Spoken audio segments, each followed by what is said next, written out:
Hey everybody, thought I'd do a video since we're at the 1,000-mile mark and discuss things, how the bike's holding up and all that. So let me get to the odometer. So there you see 1,000 miles exactly. We just finished our ride. Biggest thing that I know I'm gonna have to do something with soon is that tire. So that's what it looks at 1,000 miles. The front one looks fairly decent.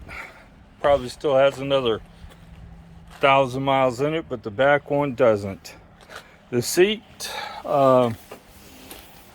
it's pretty stiff.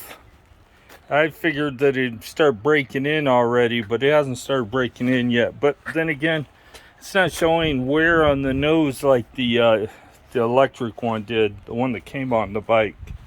My wife's tire doesn't look much better if you look. It's pretty much the same way. Except for once it wears off the knobs, it slows down quite a bit. So things I've done. I replaced the seat post, the seat. Added a bag, added a cell phone carrier. Nothing much more than that.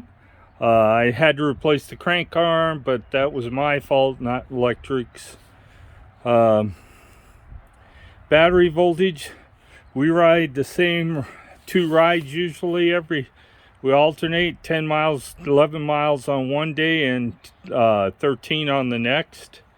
And the voltage at the end of the ride is consistently the same every time.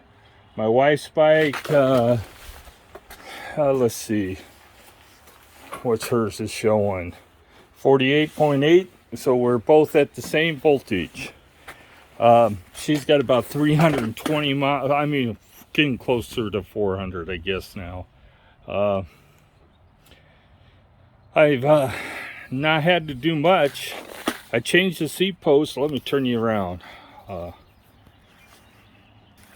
So I changed the seat post because I did not like the creaky noise that was coming out of it.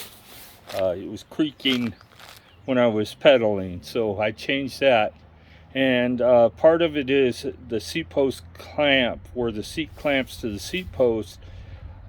It's really easy to get those too tight. I'm not sure, I'm pretty sure I didn't get it too tight, but it was still moving a little bit on the top of it and I didn't want to tighten it. So we replaced the seat post. Cost us $19. The seat post length is 350 millimeters on the new one. The old one on my bike was 500, and on my wife's it was 300, maybe 350. I think they were about the same length. So if you're really tall, you're going to be stuck with that 500 millimeter post unless you can find one. 31.6 is the seat post size, and I've already put on. Oh, another thing I changed was the pedals, mainly because mine were completely wore out after 500 miles. So I bought some. They're more BMX style pedal than they are anything else. They're non-foldable, but you're not going to find a good quality foldable one anyway. And I don't think you really need them unless you really want them. I've had a few paint nicks and chips and stuff that I need to touch up. Other than that, I adjusted the brakes once or twice in the 1,000 miles, and I adjusted the shifter once. So as far as maintenance wise, in the first 1,000 miles I got away with pretty much not doing much of anything. The bikes both need to be washed, but we ride on a dirt trail and it just don't make sense just to wipe off the dirt from the important places and just leave the rest alone. Clean it up at the end of the year before you put it up. So the battery's holding out. I have 100 and plus charges on mine. My wife has 32, 33. So that's it. No, nothing major, no problems, other than what you've seen in videos. So I'm going to let you go. Please subscribe. Have a good time. Get out there and ride your bike.